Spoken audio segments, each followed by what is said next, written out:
सीमा एक बूढ़ी औरत थी।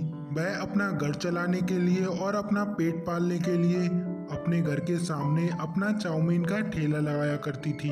सीमा के घर में और कोई कमाने वाला नहीं था। सीमा का एक लड़का था जिसके 2 बच्चे थे। सीमा उन दोनों बच्चों के साथ रहा करती थी।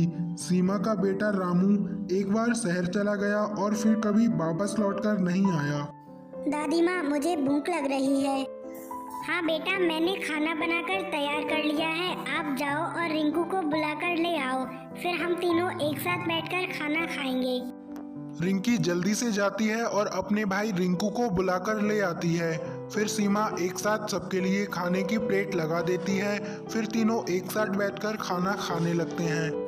रिंकी बेटा, अब मैं काम पर जा रही हूँ। अगर काम पर देर से पहुँचूंगी तो बिल्कुल भी आमदनी नहीं हो पाएगी, इसीलिए तुम दोनों स्कूल चले जाना। हाँ दादी माँ, ठीक है, आप काम पर चली जाओ। हम दोनों आराम से स्कूल चले जाएंगे और अपना डिब्बा भी पैक कर लेंगे।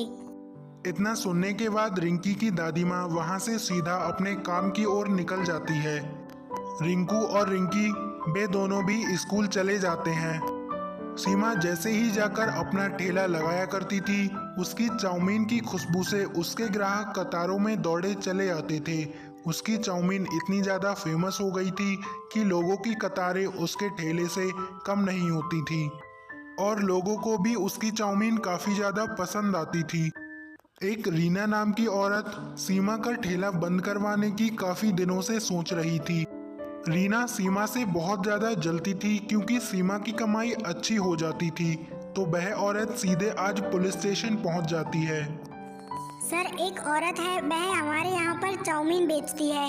वह छोटे छोटे बच्चों को अनहेल्दी चाउमीन खिलाती है। देखिए, आप बिल्कुल भी चिंता मत करिए, उस औरत का ठेला जल्द ही बंद करवा दिया जाएगा। आप चली जाइए।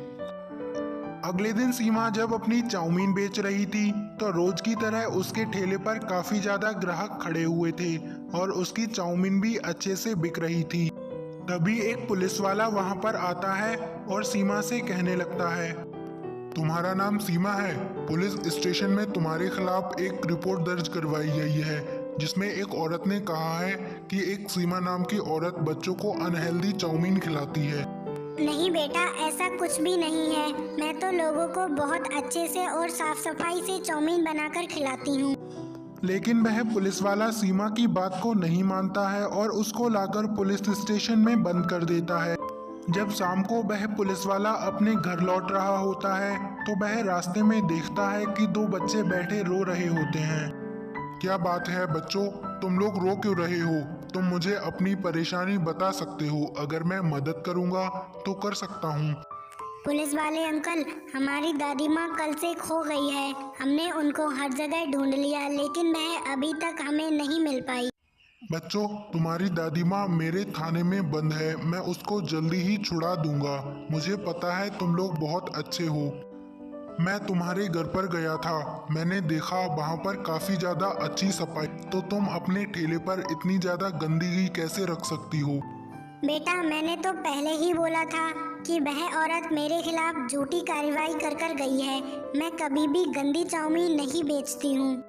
इतना कहने के बाद सीमा तुरंत ही अपने घर की ओर निकल जाती है। दादी माँ, आप कहाँ चली गई थी?